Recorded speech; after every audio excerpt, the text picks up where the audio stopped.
You guys, guess who was spreading her unholy aura in one of the holiest countries in the world? That's right, your girl, the Antichrist, went to Italy, a few different cities, but the first stop would be Varenna, to be more specific. If you're a returning cult member, yes, they let me into the country. And if you're a newcomer and you're a little bit confused, the thing is, like, my father is Satan, and I also, like, came out of his womb. Typically, I do have my favorite upside-down cross necklace or my little pentagram necklace to signify that. Not today, but that's the ongoing gag of this channel and of Haunted Hippie. If you don't know me, then maybe you know her. I talk about horror movies over there. But yeah, today I've got to tell you guys all about Varenna. Varenna is one of the tiny little cities up in Lake Como in northern Italy. It is probably the most beautiful place on earth that I have ever been to. But before we get into the nice relaxing B-roll and all of that, click subscribe if this kind of thing interests you. If not, and you follow me more for the horror movie stuff, then that's fine. If this is your first time on this channel, then I do mostly post about physical media content. For example, my last video was going to the biggest physical media shop in London, so I kind of combined the vlogging and the physical media of it all. It also greatly helps to click the like button and the notification bell, that way you never miss the next video. Yes, by subscribing, you do devote your soul to me, but everyone is pretty chill with that, so I think that you could be too. I do have an insane story to share from this trip, but that'll have to wait until after I acquaint you with this gorgeous lakeside town. I will see you in a minute.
So that was day 1 and day 2 of Varenna, but before I can get into anything that we actually did there, I have to tell you the hell that my boyfriend went through to get there. Dear Scott, oh bless him. His first flight out of LAX to Frankfurt was delayed by only 45 minutes, but this meant that by the time he got to Frankfurt, I think he only had like 50 minutes or something to transfer flights. So he ran through the airport. He got there with like only 20 minutes till the flight took off. So he ran for a mile through the airport because it's huge, and he missed that flight naturally. So then he got out to the next flight to Milan, and he thought that he had landed there because he missed the announcement over the loudspeaker because he was like wearing his AirPods or something. He thought that he landed in Milan, but it turns out that they were back in Frankfurt. So I don't know how far they made it. They must have made it like a third of the way there or something, but there was something wrong with the plane. So they turned all the way back around to Frankfurt. Mind you, I was already upset because he was going to be delayed getting all the way up to Lake Como. He was supposed to be there by like 8 p.m. getting a train out of Milan. So by this point it's about 8 p.m. and they don't get him out until the last flight of the day at 10 p.m. from Frankfurt to Milan. That one ends up also being delayed by like 30 minutes. Luckily no problems with the plane. He gets to Milan and it is already about midnight.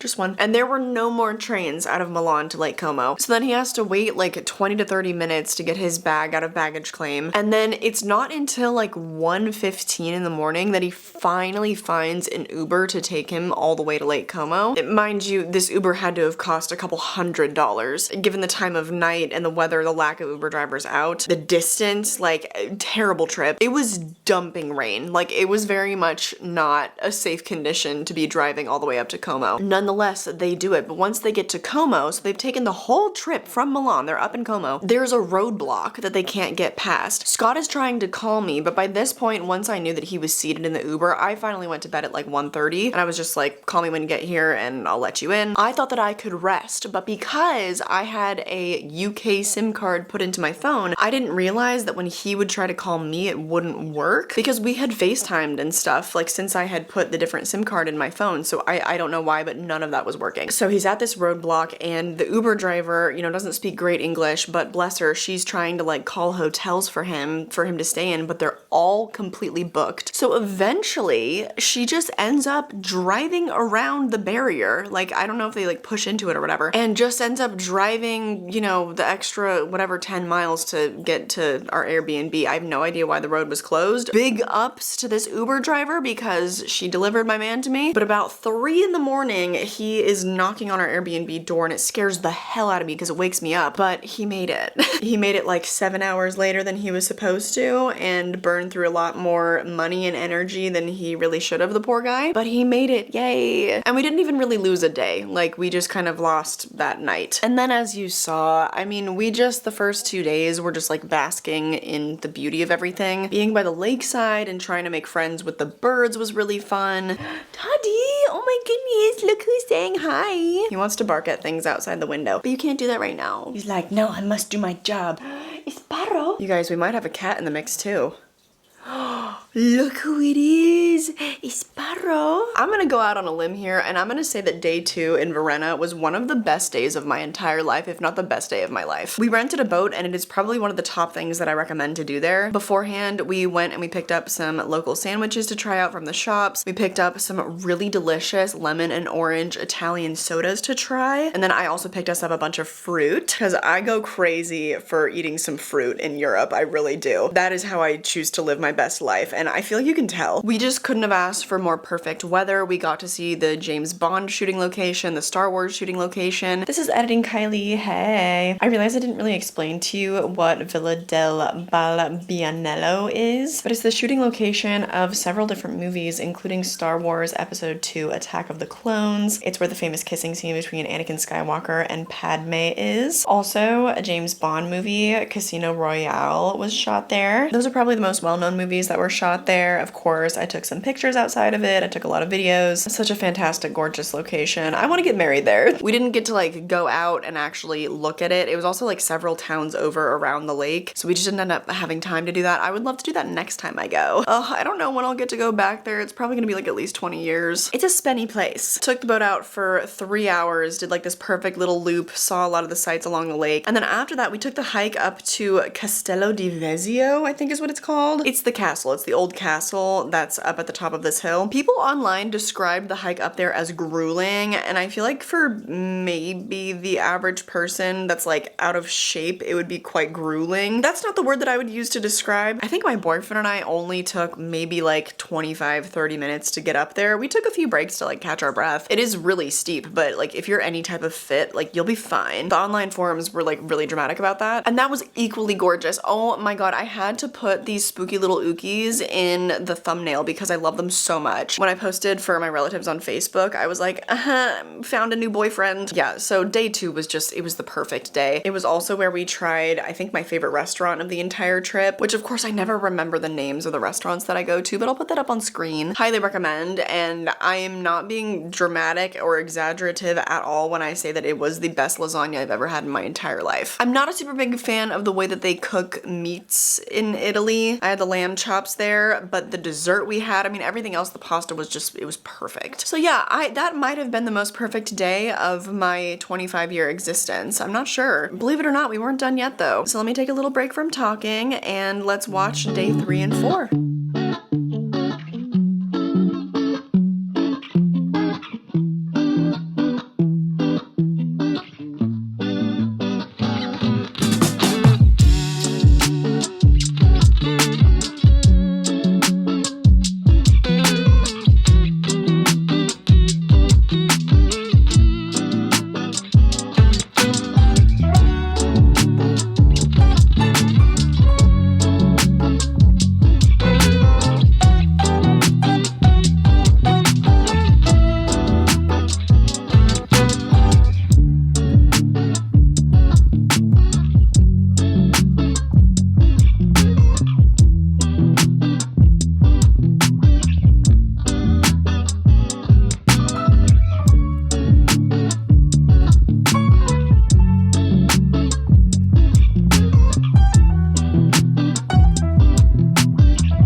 Unfortunately, that is the last of the footage that I have to show from the trip. Well, no, I mean, I'll play more like as I'm talking, obviously, but yeah, that was Varenna. Day 3 was incredible. We took 2 really easy days after our big day, like out on the lake and doing the big hike. Day 3, we did a wine tasting, and I will put all the information for the Airbnb experience that we did. The people were really friendly. We just so happened to be doing the wine tasting with 2 women that were from Ohio. Well, one of them actually, she's from Germany now because she married a German guy. So they go to Lake Como every year, apparently. It's sort of like how a lot of Californians go to Lake Tahoe every year, but for Germans, they have Lake Como. Like, it's not fair. Their wines were delicious. We actually picked up one of the bottles that they had produced, and there were only 500 of them in existence. So we got one of those, and we got little crazy tipsy whipsy on the next night drinking it. Delicious wine. It was fantastic. We also got, I think, one of the Cabernets. We checked out a few of the churches in the area, and whenever I see Italian churches, it always scares me a little bit. They just have such an intense vibe to them. A lot of them are also very gothic, which I love that, but they truly are like really scary places to be in. All of the depictions of Jesus Christ on the crucifix, like they're so graphic, and yet Catholics have the nerve to like police what is decent. You know what I mean? Anyways, on our last day in Lake Como, we did take the ferry over to Bellagio, and that was a nice little city. I'm really glad that we ended up staying in Varenna because I did like Varenna a bit better. But Bellagio has a lot of good shopping if you're rather posh. We ate lunch outside of this place that made hand-painted wine bottles, and they were so gorgeous. That was one thing that I really, really wish I could have taken home. There was also this like woodwork shop, and I don't think I took any pictures in there, but I wanted so much of the stuff. I was like, oh, if I had a house, I would buy all of this stuff and I would FedEx it back to myself. But that was off the table in both my housing and financial condition. So we just looked. Luckily, there's nothing really crazy to tell from day 3 and day 4. We did have a hell of a time getting to Venice after being in Varenna, but that will be a story for my next vlog. Venice was pretty wild. It was a really good time. But the whole train situation getting there, listen, you will just have to tune in for that one, because that's gonna do it for today. Varenna quickly became probably my favorite city in Italy, at least my favorite one as a tourist destination, because I don't like really touristy places, and it is pretty touristy. A little bit more than I would like, actually a lot more than I would like. It was really crowded during the daytime when like the ferries would come over and just the daytime tourists would be there.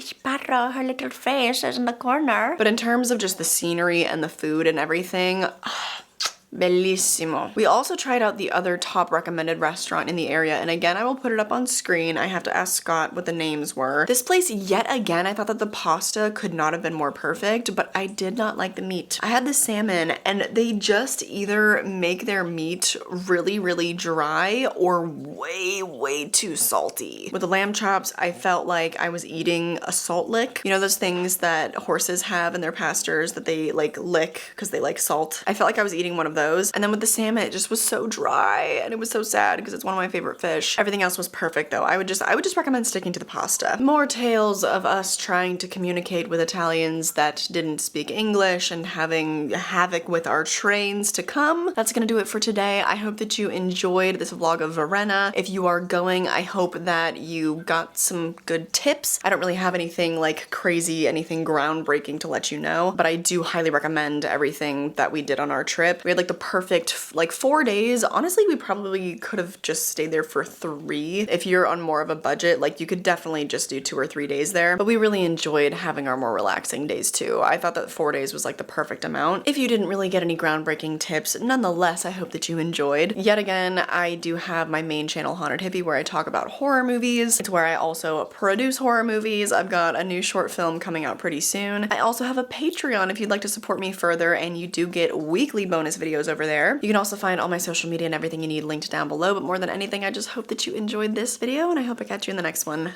Bye!